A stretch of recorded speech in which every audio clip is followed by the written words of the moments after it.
إن الحمد لله نحمده ونستعينه ونستغفره ونعوذ بالله من شرور أنفسنا ومن سيئات أعمالنا من يهدي الله فلا مضل له ومن يضلله فلا هادي له وأشهد أن لا إله إلا الله وحده لا شريك له وأشهد أن محمدًا عبده ورسوله أما بعد أعوذ بالله من الشيطان الرجيم بسم الله الرحمن الرحيم وما تقدموا لأنفسكم من خير تجدوه عند الله هو خيرا وأعظم أجرا واستغفر الله إن الله غفور رحيم وقال النبي صلى الله عليه وسلم 7 يجري للعبد أجرهن من بعد موته وهو في قبره من علم علما أو حفر بئرا أو قرأ نهرا أو بنى مسجدا أو رسى مصحفا أو ترك ولدا يستغفر له بعد موته বাতিল রামতে উঠেছি আজ বিশ্ব জুড়ে বাতিল রামতে উঠেছি ইসলামকে মুছিয়ে দিতে লেগে পড়েছি কোরআনকে জ্বালিয়ে দিতে লেগে পড়েছি মসজিদকে ভেঙে দিতে লেগে পড়েছি আজ বিশ্ব জুড়ে বাতিল রামতে উঠেছি কোরআনকে জ্বালিয়ে দিতে লেগে পড়েছি খেলাধুলার সাথীরা সব ছেড়ে খেলাধুলায় শপথ করে ঝাঁপিয়ে পড়ব জেহাদের এই বেলায় জেহাদের এই বেলায় আজ বিশ্ব জুড়ে বাতিল রামতে উঠেছি মাদ্রাসাকে উঠিয়ে দিতে লেগে পড়েছি কোরআনকে জ্বালিয়ে দিতে লেগে পড়েছি মসজিদকে ভেঙে দিতে লেগে পড়েছে আমার মুআব্বিজ বাতিলদের রাখবো না বীজ কঠোর আঘাত হানাব বলে মনে জেগেছি, কঠোর আঘাত হানাব বলে মনে জেগেছি। আজ বিশ্ব জুড়ে বাতিলেরা মেতে উঠেছি, মাদ্রাসাকে উঠিয়ে দিতে লেগে পড়েছি, মসজিদকে ভেঙে দিতে লেগে পড়েছি, কোরআনকে জ্বালিয়ে দিতে লেগে পড়েছে। আম্মা বলে সোনামণি যাস রে কোথায় বল, আম্মা বলে সোনামণি যাস রে কোথায় বল, আমি বলে বেদায় দে মা করিস না আর ছল, আমি বলে বিদায় দে মা করিস না আর ছল। আল্লাহর পথে শহীদ হওয়ার সময় এসেছি, আল্লাহর পথে জিহাদ করার সময় এসেছি। আজ বিশ্ব জুড়ে বাতিলেরা মেতে উঠেছি, মাদ্রাসাকে উঠিয়ে দিতে লেগে পড়েছি, কোরআনকে জ্বালিয়ে দিতে লেগে পড়েছি, মসজিদকে ভেঙে দিতে লেগে পড়েছে। শ্রদ্ধেয় ইসলাম দরদি ভাই বন্ধুগণ, খুব শর্ট টাইম, খুব শর্ট। আমরা হলাম এলাকাই বক্তা, বুঝতে পারলেন, মূল্য নেই। শ্রদ্ধেয় ইসলাম দরদি ভাই বন্ধুগণ ও আমার পর্দার আড়ালের মা ও বোনেরা, আমি আল্লাহর প্রশংসা করি, শর্টকাটে বলি। একটা উদ্দেশ্য নিয়ে এসেছিলাম, নিজের আকাঙ্ক্ষা নিয়ে এসেছিলাম, কিছু বলবো।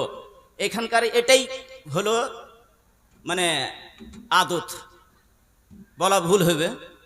উঠো আর নাম দিতে কে কহে, কে কহে নাম দিতে? যাই হোক, রব্বুল আলামিন বলছেন পবিত্র কালাম মাজিদের মধ্যে, ওয়ামা তুকাদ্দিমু লিআনফুসিকুম, ওয়ামা তুকাদ্দিমু লিআনফুসিকুম। আল্লাহ বলছেন পবিত্র পাক জবানে, হে আমার বান্দা এবং বান্দিরা, ওয়ামা তুকাদ্দিমু লিআনফুসিকুম মিন খায়র, তোমরা তোমাদের নাফসের কল্যাণের জন্য অগ্রিম কিছু আমার কাছে ফিক্সড ডিপোজিট করো। আল্লাহ বলছেন। খুব গুরুত্বপূর্ণ একটা কথা বলবো, একটা ওয়াকিয়া বলে নেমে যাব। আল্লাহ কি বলছেন? ওয়ামা তুকাদ্দিমু লিআনফুসিকুম মিন খায়রিন তাজিদুহু ইনদাল্লাহ হুয়া খায়রান ওয়া আযাম আজরা। রব্বুল আলামিন বলছেন যে তোমাদের নাফসের কল্যাণের জন্য আমার কাছে অগ্রিম কিছু জমা করে দাও। কিছু মানে নেকি, সওয়াব, তোমার নমাজ, তোমার রোজা, তোমার দান খায়রাত কিছু জমা করে দাও। লিআনফুসিকুম তাজিদুহু ইনদাল্লাহ, তুমি একদিন আল্লাহর কাছে পাইবে, বুঝতে পারলেন? হুয়া খায়রা ওয়া আযাম আজরা, যে জিনিসটা তুমি জমা করবে ওটা অনেক বড় আল্লাহ রব্বুল আলামিনের দরবারে, ওটা একদিন পাইবা। এখান থেকে শেষ করে দিন। একটা হাদিস পড়েছি, 7টা কথা আছে, 7 ঘন্টা লাগবে। কি হাদিসটা? রব্বুল আলামিনের নবী বলছেন, সাবউন ইয়াজরি লিল আবদি আজরুহুন্না মিন বাদে মাউতিহি ওয়া হুয়া ফি কবরিহি ওয়া হুয়া ফি কবরিহি। বিশ্বের মধ্যে আল্লাহ রসুল বলছেন, বিশ্বের মধ্যে 7টা নেকি যদি আপনি নিজের জীবনে, নিজের জিন্দেগিতে, নিজের বাঁচা অবস্থায় যদি আপনি কইরা যান, ওই 7টা আমলের নেকি মরে যাওয়ার পরে আপনার জারি থাকবে। ওয়াহুয়া ফি কবরিহি ওয়াহুয়া ফি কবরিহি বাদাল মওতে, মতের পরে 7টা ওই আমল যে করে গেছেন, ওই আমলটা মরার পরে আপনার কবরে যেতে থাকবে। 1 নম্বর হলো মানা আমেলা মানা আলেমা ইলমা, 2 নম্বর হলো আওকারা নাহরা, আর পড়বো না, আওকারা নাহরা। 1 নম্বর মান আলেমা ইলমা, 2 নম্বর হলো আও কারা নাহরা, 3 নম্বর হলো আও হাফারা বিইরা, 4 নম্বর আও নখলা আও বানা মসজিদা, 6 নম্বর হলো আও রাসা মুসহাফা, 7 নম্বর হলো আও তারাকা ওয়ালাদা। এই 7টা আমল নিজের জীবনে যে কইরা যাইবে, মরার পরে ওই লোকটা যে করে গেছে, মসজিদ বানিয়ে গেছে, মাদ্রাসাতে বা মাদ্রাসা বানিয়ে গেছে, ওই নেকিটা কিয়ামত পর্যন্ত ও কবরে পেতে থাকবে। একটা ঘটনা শুনেন, খুব চমৎকার ঘটনা। আও হাফারা বিইরা, যে ব্যক্তি যে জায়গাতে ইন্দারা নাই, পানির অভাব, পানির খুব অসুবিধা, ওই জায়গাতে যদি ওই ইন্দারা গেড়ে দেয়, কল দিয়ে দেয়। আও হাফারা একটাই নিলাম, বেশি নিব না, কেন যে সময় শেষ। আও হাফারা বিইরা, যে ব্যক্তি একটা কল গেড়ে দিবে, ইন্দারা গেড়ে দিবে, ওই ইন্দারা থেকে যতদিন আপনার পানি ইউজ হবে, ইন্দারাটা থাকবে, আপনার মরার পরে এই নেকিটা আপনার যেতে থাকবে। এখানে রেখে দেন হাদিসটাকে। আব রইল কথা, একটা ঘটনা শুনেন, তারিখে ইসলামের ঘটনা, বুঝতে পারলেন? খুব চমৎকার ঘটনা। রব্বুল আলামিনের নবী মুহাম্মদুর রাসূলুল্লাহ সাল্লাল্লাহু আলাইহি সাল্লাম, তিনি যখন মক্কা থেকে মদিনা হিজরত কইরা চলে গেলেন, আর আরো সঙ্গে সঙ্গে অনেক মুসলমান যখন চলে গেলেন, খুব ধ্যান দিয়ে শুনবেন কথাটাকে। খানা যদি আপনি 2 টাইম খাইতে না পান, অসুবিধা নাই। পানি না খাইতে পান করতে পারলে থাকতে পারবেন? একজনা বলেন, পারবেন? যে 2 দিন যদি খাইতে না পান চলবে, কিন্তু পানি না হলে চলবে না। আও হাফারা বিইরা, তারিখের কথা এটা। আর খুব চমৎকার ঘটনা, এখনই আপনি গুগল থেকে সার্চ করেন, যেটা ওয়াকিয়া পৌঁছি, ওটা ওয়াকিয়া পাবেন, বুঝতে পারলেন? খুব চমৎকার। তো মক্কা থেকে যখন মদিনা আল্লাহর রাসূল যখন হিজরত করে চলে গেলেন, চলে যাওয়ার পরে ওই জায়গাতে পানির খুব অভাব, এত অভাব যে বলার শেষ নাই। তো ওই মক্কার মদিনার মরুভূমিতে একটা ইয়াহুদ ছিল, বুঝতে পারলেন? ওই ইয়াহুদের একটা ইন্দারা ছিল, বুঝতে পারলেন? ইয়াহুদের একটা ইন্দারা ছিল। তো ওই ইয়াহুদ লোকটা কি করত? পানি বিক্রয় করত, বুঝতে পারলেন? আও হাফারা বিইরা, আল জামিউস সাগীর 6202 নম্বর হাদিসটাই এই যেটা বলছে, আও হাফারা বিইরা 6202 নম্বর হাদিস।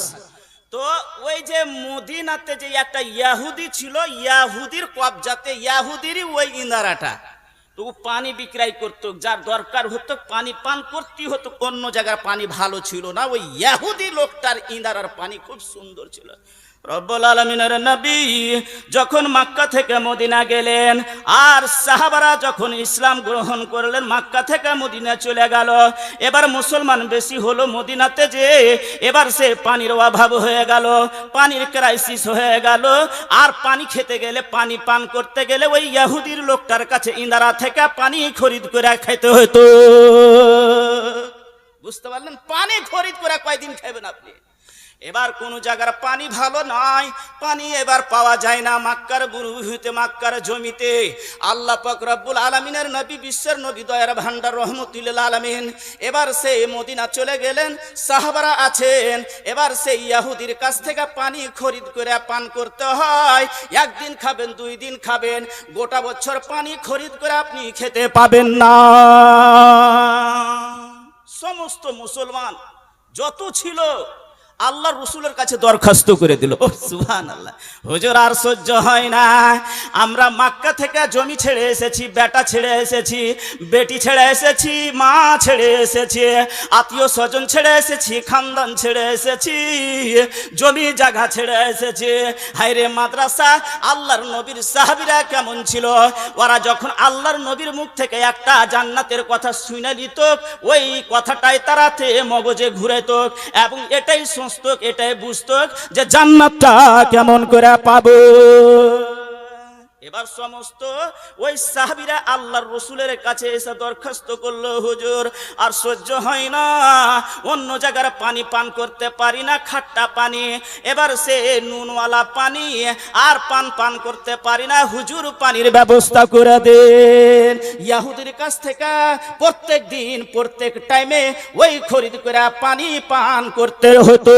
আও হাফারা বিরা, ওই ইয়াহুদির কাছে ইন্দারা ছিল পানির, আর অন্য জায়গাতে পানির ব্যবস্থা ছিল না, নাই পানি। সাহাবারা দরখাস্ত করলে, হুজুর পানির ব্যবস্থা করতে হবে, হুজুর এরকম রাত থাকতে পারবো না, সহ্য হয় না, পিপাসায় আর টুটি শুকিয়ে যায়, গলা শুকিয়ে যায়, হুজুর পানির ব্যবস্থা করে দিলেন।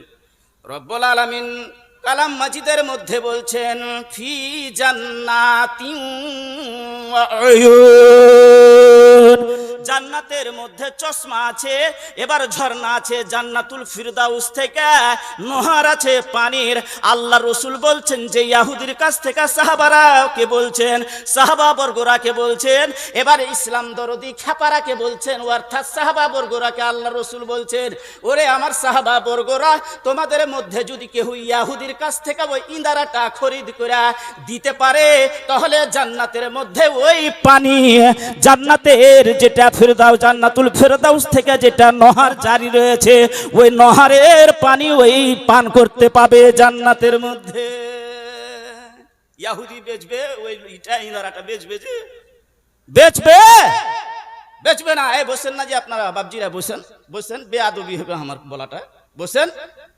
ইহুদি লোকটার কাছে খড়ি, ইহুদি লোকটা কি বেচবে ভাই? ইন্দারাটা বেচবে না বেচবে না? বুঝতে পারলেন? আও হাফারা বিইরা, যে কুয়া গেড়ে দিবে, কুয়া খরিদ করে দিবে, জান্নাতের মধ্যে ওকে জান্নাতের নহরের পানি পান করতে পাবে। আর আল্লাহর রাসূলের মুখ থেকে, জবান থেকে বের হয়ে যাওয়া, না জান্নাত পেয়ে যাওয়া, না জান্নাতের পানি পান করা, একদম যেটা বাহির করে দিলে আল্লাহর রাসূল জান্নাতি। এবার খেপা না, জালসা শুনতে এসে মাদ্রাসার, খেপা না হলে আসতো। বুঝতে পারলেন? খেপা সে এসছে না, খেপা উলয় উ পণ্ডিত, মহাপণ্ডিত, জান্নাত লিবের লেগে এসছে এখানে। ও সুবহানাল্লাহ। আল্লাহ পাক রব্বুল আলামিনের নবী এবার এলান করে দিল যে ওই ইহুদির কাছ থেকে যে ইন্দারাটা খরিদ করে দিবে, ইহুদির কাছ থেকে যে ইন্দারাটা নিয়ে দিবে এবং মুসলমানদের জন্য ওয়াকফ করে দিবে, ও জান্নাতের নহরের পানি পান করতে পাবে। ফি জান্নাতিন ওয়া উয়ুন। একজন খেপা ছিল, বুঝতে পারলেন? আপনি মহাপণ্ডিত না, তো আল্লাহ রসুলের যুগে একজন খেপা ছিল, খেপা সাহাবী ছিল, বুঝতে পারলেন? ওই খেপা সাহাবীটার নাম কি জানেন? হযরতে উসমান আব্দুর রহমান বিন সামুরা থেকে বর্ণনা রয়েছে এই হাদিসটা, যে হাদিসটা বলছেন আও হাফারা বিইরা, এ আব্দুর রহমান বিন সামুরা থেকে বর্ণনা রয়েছে। আল্লামা আলবানী এই হাদিসটাকে সহিহ বলেছেন। তো একজন আপনাদের মতন আমাদের মতন খেপা ছিল, তার নাম হলো হযরত উসমান বিন আফফান। যেমন শুনেছে আল্লাহ রসুলের মুখ থেকে যে ইহুদির কাছ থেকে যে ইন্দারাটা খরিদ করে ওয়াকফ করে দিবে, আর ও জান্নাতের নহরের পানি পান করতে পাবে, জান্নাতের ঝর্ণার পানি পান করবে। তার মানে হলো জান্নাতে যায় ও জান্নাতের পানি হক রাখবে। আল্লাহ রসুলের মুখ থেকে বের হয়ে যাওয়া, না জান্নাতের পানি পান করা। সুবহানাল্লাহ। ওই খেপা হযরতে উসমান রাদিয়াল্লাহু তাআলা আনহু রাত্রে শুয়ে থাকে, খুদবুদ করে মাথায়। আল্লাহর রসুল একটা বিরাট কথা বলেছে, যে ব্যক্তি ইহুদির কাছ থেকে ওই কুয়াটা খরিদ করে দিবে, ইন্দারাটা খরিদ করে দিবে, ওই ইন্দারার বদলে জান্নাতে ওই ইন্দারা দিবে। এবার ওই ইহুদি লোকটার কাছে হযরতে উসমান বিন আফফান, হযরতে উসমান আসলেন। উসমান এসে একদিন কইছে, আরে ইহুদি ভাই, একটা কথা কইব রে ভাই, তুই তো পানি আর ইহুদির আর কোনো বিজনেস ছিল না, জমি জায়গা ছিল না, ওই ইন্দারাটাই ছিল, পানি বিক্রি করাও ওর রুজি রুটি চালাইতো কে? ইহুদি। সুবহানাল্লাহ। এবার হযরত উসমান রাদিয়াল্লাহু তাআলা আনহু একদিন এসেছে, এবার ইহুদির কাছে বসে আছে সুন্দর হয়ে, আপনার মতন তো লয় রে হাজি সাহেব, এ মডল, এ আব্দুল্লাহ, জান্নাত পাবি রে, 10 টাকা দে, মাদ্রাসাতে দে, জান্নাতের কথা না শুনবে, না জাহান্নামের কথা শুনবে, না নমাজ পড়বে, না কিছু করবে। আল্লাহ এই আয়াতটাতে যেটা পড়লো আর আগা দিকে কিছু ওয়াকরিদুল্লাহ করদান হাসানা, আল্লাহ রব্বুল আলামিন বলছেন যে কে এমন আছে যে আমাকে ভালো ঋণ দিবে, করজ দিবে, যে ওই ঋণটাকে, ওই করজটাকে আমি একদিন প্রতিশোধ করবো, ডাবলের ডাবলের ডাবল দিব ওকে। ও সুবহানাল্লাহ। রব্বুল আলামিনের নবীর সাহাবী হযরত উসমান, এবার আল্লাহর নবীর ওই নবীর সাহাবী হযরত উসমান ইহুদির কাছে এসেছে। ইহুদিকে বলছেন, ইহুদি ভাই আপনাকে একটা কথা বলবো, ওই কথাটা আপনাকে রাখতে হবে।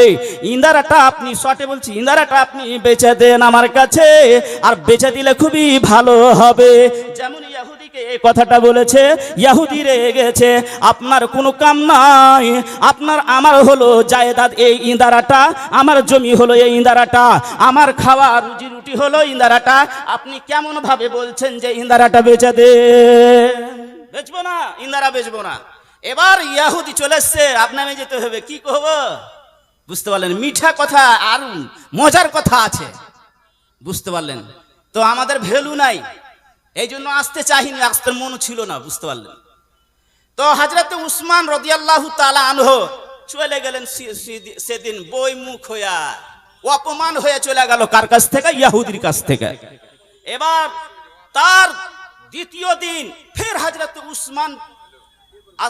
উসমান রাদিয়াল্লাহু তাআলা আনহু আসছেন কার কাছে? ইহুদির কাছে। ইহুদির কাছে এসে বসেছে, হ্যাঁ রে ভাই, তুই যদি পূর্ণ কুয়াটা যদি নাই বেচিস তো আধখানি দে। একটা কুয়ার আধখানি কেউ বেচবে? সুবহানাল্লাহ, একটা কুয়ার কেউ আধখানি বেচবে? এবার হযরত উসমান যেমনই এই কথাটা বলেছে যে একটা কুয়ার আধখানি হাঁকে দিয়ে দে, আধখানির দাম লে, আর আধখানি তোর কাছে থাক। আর একটা কি কথা বলছে যে আধখানি যে বেচবি হার কাছে, তো আধখানি আধখানি করে ইউজ করব না, তুই একদিন পানি বেচবি, আমি একদিন পানি বেচবো। বুঝতে পারলেন? হযরত উসমান তো বেচার নিয়তে আসেনি, তো হযরত উসমান রাদিয়াল্লাহু তাআলা আনহু তিনি যখন ওই ইহুদিকে বলল যে আধখানি কুয়া বেচ, একদিন তুই পানি বেচবি আর একদিন আমাকে দিবি, বুঝতে পারলেন? এবার কয়দিন ঘুরলো, ঘুরে ঘুরে ঘুরে ঘুরে, এবার ইহুদি রাজি হয় না। আল্লাহর রাসূল বলেছেন, ফি জান্নাতিন ওয়া আয়ুন, জান্নাতের মধ্যে যে খরিদ করে দিবে ওই ইহুদির কাছ থেকে কুয়াটা, ইন্দারাটা, সেই জন্য জান্নাতের পানি পান করবে, সেই জন্য জান্নাতে ঢুকবে। আর জান্নাতে ঢুকতে গেলে জান্নাতুল ফেরদাউস থেকে ওই নহরটা জারি আছে, যে নহরের পানি আল্লাহর রাসূল বলেছেন। উসমান রাদিয়াল্লাহু তাআলা আনহু আবার আসলেন কার কাছে? না তো ইহুদির লোকটার কাছে। আসার পরে বসে গেল, আর বসে যাওয়ার পরে পিঠে হাত দিল। এবার ইহুদিকে বলছেন, ভাই রে, তুই একদিন পানি বেচ, আমি একদিন পানি বেচবো, অর্ধেক কুয়াটা আমাকে আমার কাছে বেচে দে। আল্লাহর দয়া, ইহুদি লোকটা অর্ধেক কুয়া শটে কচিয়ে অর্ধেক কুয়া হযরত উসমানকে দিয়ে দিলেন, বুঝতে পারলেন? দিয়ে দিলে আর কয়ে দিলে যে আজ কি বার? যে আজ মঙ্গলবার নাকি, আজ মঙ্গলবারের দিন তুই পানি বেচবি, বুধবারের দিন আমি বেচবো, বুঝতে পারলেন? ইহুদি মনে করেছিল যে ও বেচবে, আমিও বেচবো, দাম দুজ নাই নিবে তো কম বেশি হবে না, বুঝতে পারলেন? ও জানে না ভিতরের কথাটা যে হযরত উসমান রাদিয়াল্লাহু তাআলা আনহু খরিদ করে আল্লাহর ওয়াস্তে দান করে দিবে। সুবহানাল্লাহ। রব্বুল আলামিনের নবী হযরত উসমান রাদিয়াল্লাহু তাআলা আনহু ওই ইহুদি লোকটাকে বলার পরে ওই ইহুদি লোকটা আল্লাহর দয়া, আল্লাহর মেহেরবান, ইন্নাল্লাহা গফুরুর রহিম, আল্লাহ গফুরুর রহিম, আল্লাহ দয়াবান, আল্লাহ মেহেরবান, ওই ইহুদি লোকটা অর্ধেক কুয়াটা হযরত উসমানের কাছে বেচে দিলে। বেচে দেওয়ার পরে হযরতে উসমানের যেদিন ইহুদির বাড়ি যেদিন লোক আসে না পানি খরিদ করতে, আর আসে না, বুঝতে পারলেন? পানি খরিদ করতে আসে না। যেদিন হযরত উসমানের বাড়ি আসে ওই দিন সমস্ত লোক পানি নিতে চলে আসে, আর আজ ভরলে আজ কারো পানি নিলে, আর কাল কারো পানি লিয়া জমা করে দিলে, বুঝতে পারলেন? জমা করে নেওয়ার পরে ফের যখন ইহুদির বাড়ি আসে, দিন আসে, কেউ আসে না। তো ঘটা হলো ইহুদির লোকটা যেমনই ঘটা হওয়া ওই এক হপ্তাহ দেখলো যে আমি নষ্ট হয়ে গেলাম, বরবাদ হয়ে গেলাম, আর অর্ধেকখানি ইঁদারা হযরত উসমানের কাছে বেচলাম, আর অর্ধেকখানি আমার কাছে আছে। আর হযরত উসমানের বাড়ি যেদিন, ওই সেই বাড়িতে সমস্ত লোক পানিকে লোড করে নিল, জমা করে নিছে, আর আমার বাড়ি যেদিন সেই কোনো একটা লোক আসে না, ঘটায় ঘটায় ঘটায় অর্ধেকখানি কুয়া থুব না। হযরত উসমানকে ডেকে পাঠালেন, আর ডাকা পাঠার পরে হযরত উসমানকে বলছেন, ওই ইহুদি লোকটা, ও হযরত উসমান, অর্ধেকখানি কুয়া রাখার আমার কোনো দরকার নাই, কেননা যেদিন আপনার পানি আপনার বাড়িতে আসে সমস্ত লোক আপনি পানি ফ্রি করে দিয়েছেন, আর আপনার পানি ফ্রি করার জন্য আমার যেদিন বাড়ি, আমার কাছে কেউ পানি খরিদ করতে আসে না। দয়ার ভান্ডার দেখেন, ইহুদি লোকটা বলছে যে অর্ধেকখানি কুয়া রাখার আমার কোনো দরকার নাই। ও হযরত উসমান, অর্ধেকখানির দাম দিয়ে দাও, আর তোমার পূর্ণ কুয়া তুমি নিয়ে নাও। হযরত উসমান ওই ইহুদি বেচে দিলে আবার অর্ধেকখানি কুয়া। এবার প্রত্যেক, এবার টোটাল কুয়াকে, এবার পূর্ণ কুয়াটাকে বেচে হযরত উসমানকে দিয়ে দিলে। আর উসমান রাদিয়াল্লাহু তাআলা আনহু তিনি কি করলেন? আপনার মতন বখিল লোক নয়, আপনার মতন ভান্ডার লোক নয়, আপনার মতন কাঞ্জুস লোক নয়। আল্লাহ পাক রব্বুল আলামিনের নবী এবার সে হযরত উসমান বলছেন নবীকে, ও বিশ্ব নবী, ও দয়ার ভান্ডার, ওই ইহুদির কাছ থেকে আমি কুয়াটা খরিদ করে নিয়েছি, পূর্ণ কুয়া খরিদ করে নিয়েছি হুজুর। এই কুয়াটা আল্লাহর ওয়াস্তে আপনাকে দিয়ে দিলাম, আর যত মুসলমান আছে সমস্ত মুসলমানদের জন্য আমি সাদকায়ে জারিয়া হিসেবে আমি দান করে দিলাম। হয়ে গেছে। আর একটু মজার কথা শুনেন, এবার দান করে দিয়েছে, দান করে দেওয়ার পরে হযরত উসমানের মাথে হাতে হয়ে গেল কুয়াটা। বুঝতে পারলেন? কিছু কথা ছিল মাদ্রাসার ব্যাপারে, বুঝতে পারলেন তো? পূর্ণ কুয়া হয়ে গেল যে জায়গাতে, ওটা হলো বীরে রুমা। কথাটা বুঝছেন? ওই কুয়াটার নাম হলো বীরে রুমা, রুমার কুয়া। বুঝতে পারলেন তো? হযরত উসমানের মাথে হাতে এসে গেল, আল্লাহ রসুল চলে গেল, দুনিয়া থেকে বিদায় হয়ে গেল। বিদায় হয়ে যাওয়ার পরে হযরত উসমানের মাথে হাতে এলো। তার মানে হলো যে ইন্দারাটা ইউজ করে না, ইন্দারার পয়সা খরচ করে না। ইন্দারার আশেপাশে জায়গা ছিল, ওই জায়গাতে খেজুরের গাছ লাগিয়ে দিল। আর খেজুরের গাছ কতটি ছিল জানেন? তারিখে লিখছে 1500 খেজুরের গাছ ছিল। এবার 1500 খেজুরের গাছ, সমস্ত খেজুর, সৌদি আরবের খেজুর কেমন হয়, হযরত উসমান রাদিয়াল্লাহু তাআলা আনহু থাকাকালীন ওয়ার দেখভালে থাকলো। কিন্তু এটা কথা নয় যে হযরত উসমানের দান করেছে তো হযরত উসমানের কুয়া ইন্দারা, এটা কথা নয়। হযরত উসমান রাদিয়াল্লাহু তাআলা আনহুর মাথে হাতে থেকে গেল। থাকতে থাকতে থাকতে থাকতে হযরত উসমান রাদিয়াল্লাহু তাআলা আনহুর এবার সে কি করলো? দুনিয়া থেকে বিদায় হয়ে গেল। এবার সৌদি হুকুমতের কাছে চলে এলো কুয়াটা। বুঝতে পারলেন? সৌদি হুকুমতের কাছে চলে এলো। সৌদি হুকুমতের কাছে যখন আসলো, তখন কিছুদিন পরে অনেক খেজুরের গাছ হয়ে গেল, 1550 গাছ হয়ে গেল। 1550 গাছের খেজুর। এবার মিউনিসিপাল কি বলছে, একটা ওই যে ডাকে উঠাই, কি কয় ওটাকে ভুলে গেলাম ইংলিশটাকে, তো ওই ডাকে বেচে দিলে, বছরের বছর আনা ওই খেজুরকে বেচে দিলে। বেচে দেওয়ার পরে এবার যত খেজুরের দাম, যত খেজুরের পয়সা, হযরত উসমান যে দুনিয়া থেকে বিদায় হয়ে গেল, ওয়ার নামে একটা ব্যাংকে খাতা খুললো সৌদি হুকুমত। সৌদি হুকুমতে যখন একটা হযরত উসমান রাদিয়াল্লাহু তাআলা আনহু নামে যখন একটা খাতা খুললো, খাতা খুলে দেওয়ার পরে অনেক দিন পরে বছরের বছর গাছ বাড়ে। 1550 গাছের খেজুর, কত টাকার খেজুর! হযরত উসমান রাদিয়াল্লাহু তাআলা আনহু এবার দুনিয়া থেকে বিদায় হয়ে গেল। আর বিদায় হয়ে যাওয়ার পরে সৌদি হুকুমতের হাতে এসে গেল। সৌদি হুকুমত হযরত উসমান রাদিয়াল্লাহু তাআলা আনহুর নামে একটা ব্যাংকে খাতা খুললো। ব্যাংকে অনেক টাকা হয়ে গেল। অনেক টাকা হয়ে যাওয়ার পরে সৌদি হুকুমত হযরত উসমানের নামে একটা কি করলো? হোটেল খুললো, খুব বড় হোটেল। ওখান থেকে অনেক টাকার আমদানি হলো। 50 মিলিয়ন রিয়াল আমদানি হয়ে গেল। এবার আমদানি যখন হলো, তখন ওই পয়সাতে কি করে না, তো জমি খরিদ করে নাকি? আপনার মতন যখন পয়সা হয় তখন আপনি জমি খরিদ করেন। আর হযরত উসমান সাদকায়ে জারিয়া হিসেবে সৌদি হুকুমতে কি করেছিল না, তো 50 মিলিয়ন রিয়াল যখন ব্যাংকে জমা হলো, তখন আল্লাহ পাক রব্বুল আলামিনের নবীর আদেশ অনুযায়ী, হাদিসের অনুযায়ী ওই সৌদি হুকুমত কি করত? ওই হযরত উসমানের নামে মাদ্রাসা সাথে দান করত। ওই সৌদি হুকুমত কি করত, হযরতে উসমানের নামে এবার ফকিরকে দান করত, মিসকিনকে দান করত, ইয়াতিমকে দান করত, আর অর্ধেক মাল সে ফন্ডে জমা থাকতো। এখনো আছে 1550 গাছ থেকেও বেশি গাছ হয়ে গেছে। আমার আদত নাই যে চিটকুট পেয়ে এলার পরে আর কিছু কহবো, অনেক কথা ছিল আর ভালো ভালো কথা আছে এই হাদিসটাতে। আওয়াহাফারা বীরা, বিশ্ব নবী বলছেন সাবউন ইয়াজরি লিল আবদি আজরুহুন্না মিন বাদে মাউতিহি মান আলিমা ইলমা আওয়াহাফারা বীরা আও কারানা নাহারা আও বানা মসজিদা আও রাসা মুসাহাফা